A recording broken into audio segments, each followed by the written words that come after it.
Hi, so I don't know what the sound was like and I'm filming it on my new camera, so I have no idea. But anyway, I also have no makeup on and I'm basically a mess. I've literally only just got dressed and it's like 1 or 2 in the afternoon.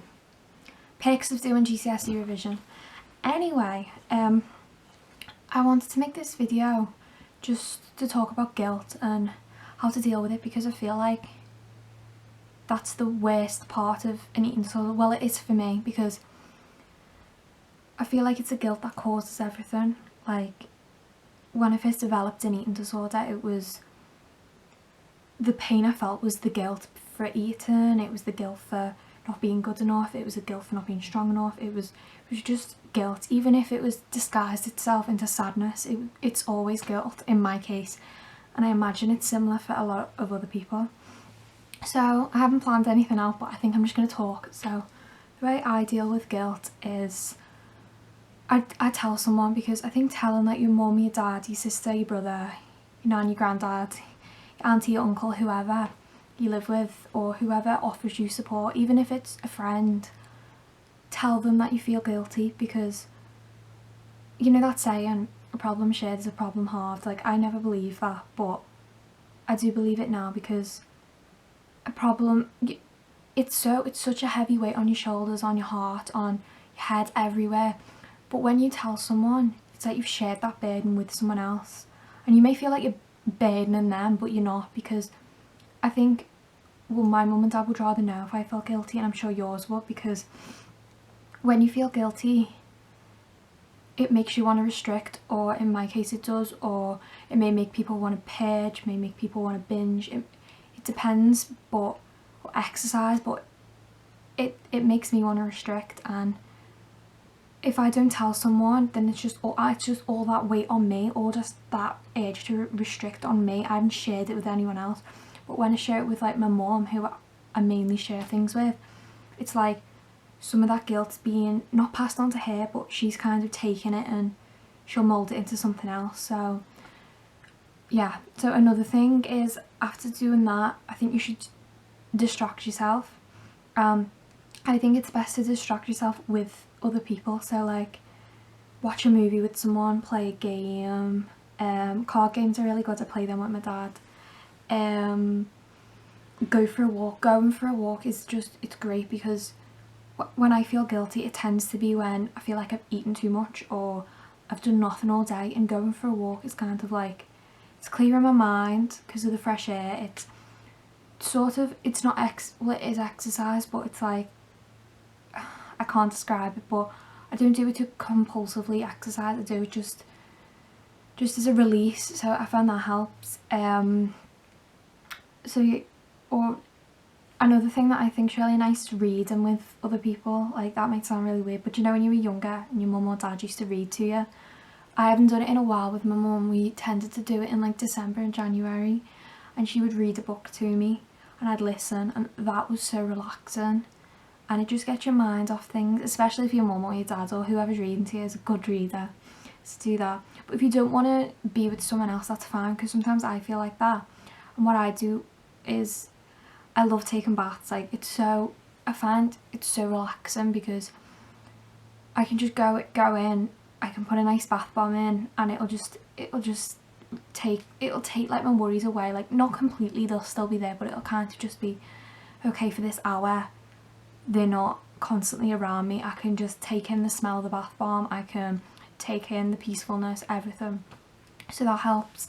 I also love to watch Gossip Girl, and I started that recently, and that's really good for distraction.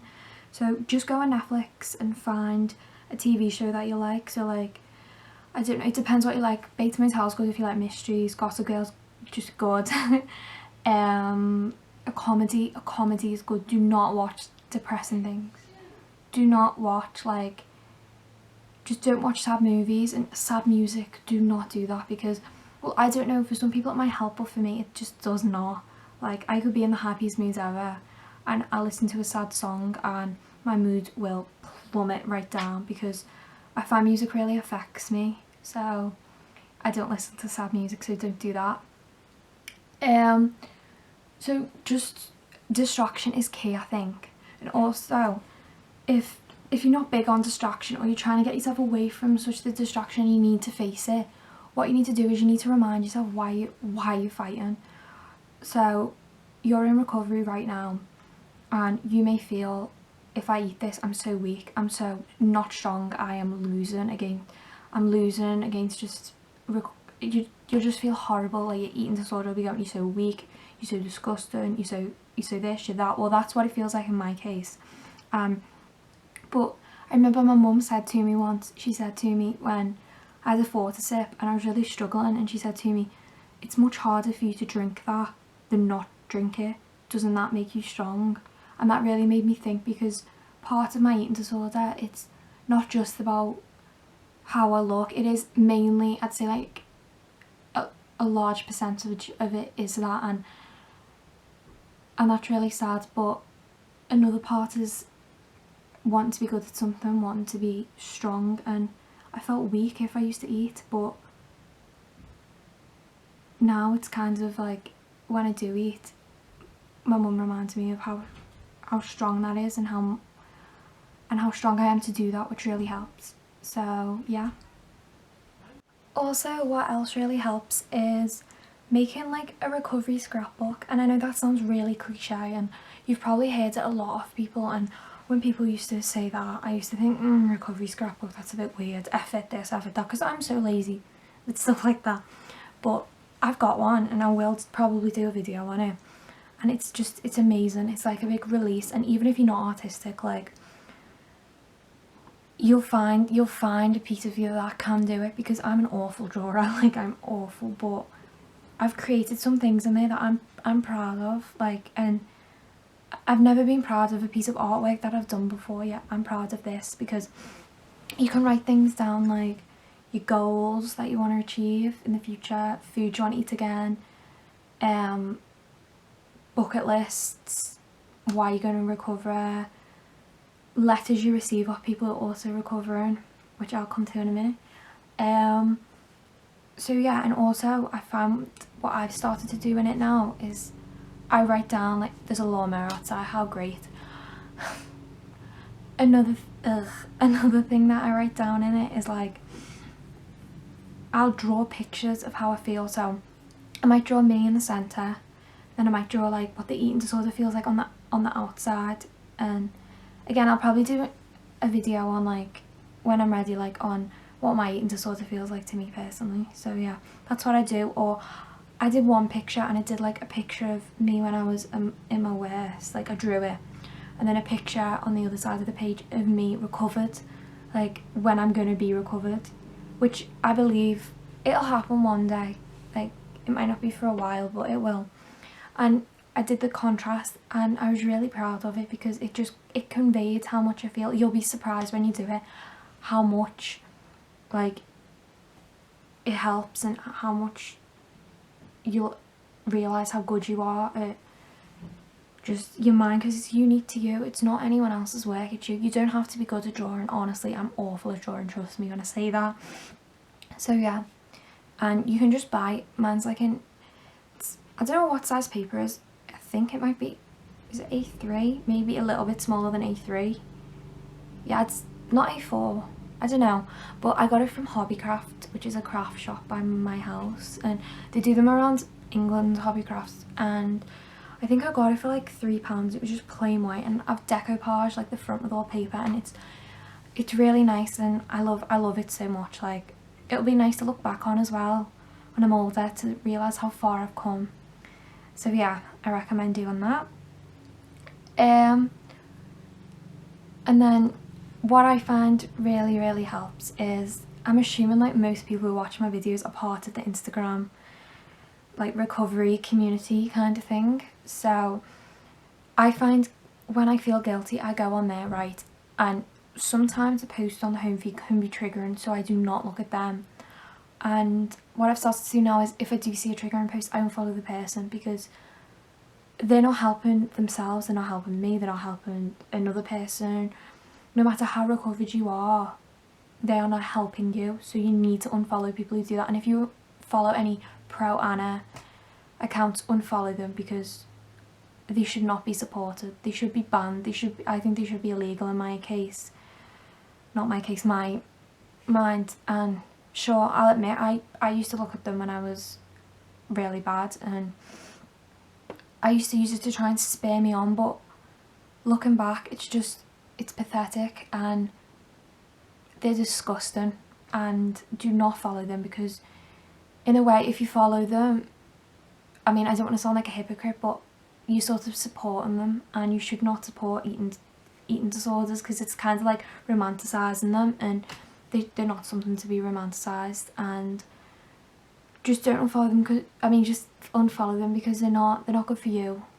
And by following a pro-Anna person, they're getting followers, and that's fueling them, and it might be making them worse in their eating disorder, or it might just give them more motivation to post horrible pictures. And you don't want to encourage that. You don't want to help make a person worse. That's why you shouldn't post triggering things either, because you might cause someone to, I don't know, I don't believe anyone can cause someone to relapse, but I believe that some people can be unhelpful to others. So yeah, anyway, back onto what I was saying.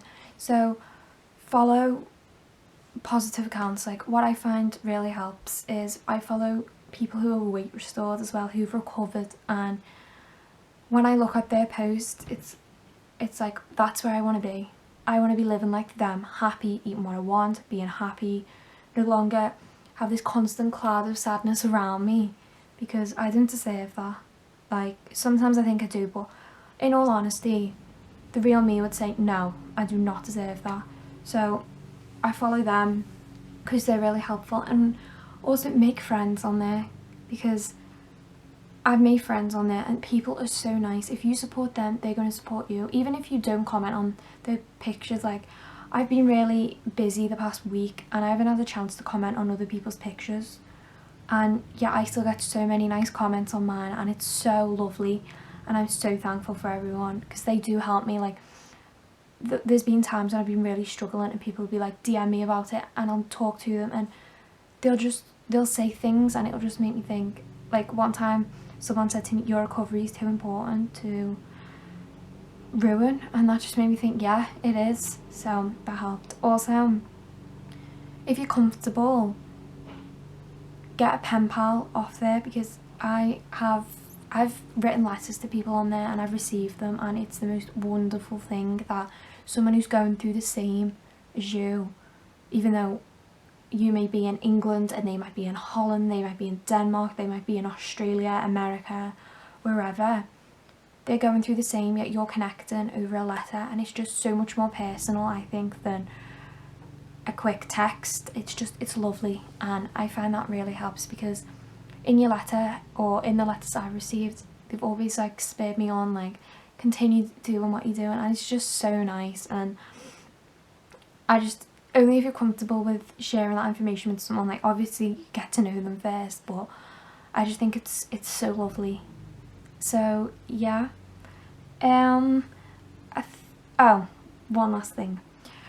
I find going on, there's this blog on Tumblr called Let's Recover, and oh my gosh, it's actually like it's amazing. It offers all kinds of advice. Like, it'd be like, they've done posts on like why you need to eat like 3,000 calories in recovery, why is bloating a thing, like weight distribution, I can't even talk, like why your weight all goes to your stomach, which by the way is normal. So if your weight's going to your stomach, it just means that your body is, because it's being malnourished, it's trying to protect all your vital organs. So that's why. Just thought I'd offer a little piece of like wisdom. So yeah, and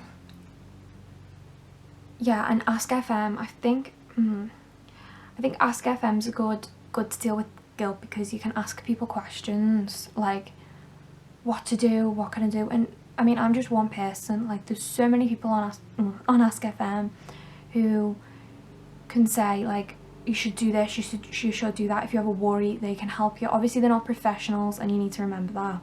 And also, it's anonymous. Ask FM, you can either be anonymous or not anonymous, and sometimes people might get hate, and so just be careful of that.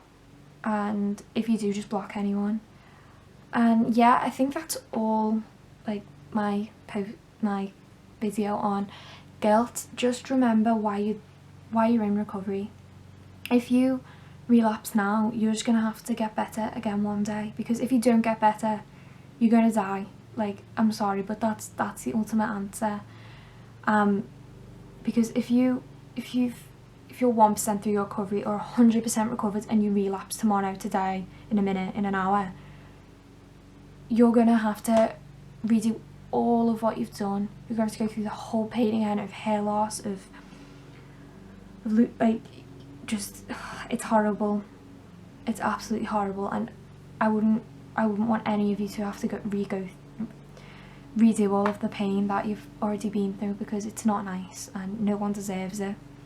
So why put off what you can start today? And yeah, so I hope that this video has helped some people. And just remember, distractions, so games, a bath, TV show, a movie, colouring, a scrapbook. Please do the scrapbook, I recommend it so much. Look in a positive account, letsrecover.tumblr.com, that's so amazing. Just everything, and take up a new hobby, because you'll realise that, like, your eating disorder, you're strong without it. You're amazing. You are an amazing person. You were put on this earth for a reason, whether you believe it or not. You were, because what are the chances of you being made and put on this earth, honestly? Why, I know it's hard, but why waste your life with an eating disorder when you could be doing something else? You could be, the world's so big and life's so short. Like, that sounds so cringy, but you could be exploring the world, you could be helping in an animal shelter, you could be helping, like, children, you could be, I don't know, writing a book, becoming a famous artist, you could be a singer, you could be a gardener, you could be a famous musician, you could be a famous chef, you could be all of these things, but your eating disorder is stopping you. No matter how much it feels like a friend, it's not. And yeah, so I hope that this video helped some, even if it just helped one person, that would mean so much. So yeah, and remember, the guilt won't last forever. So thanks for watching, bye!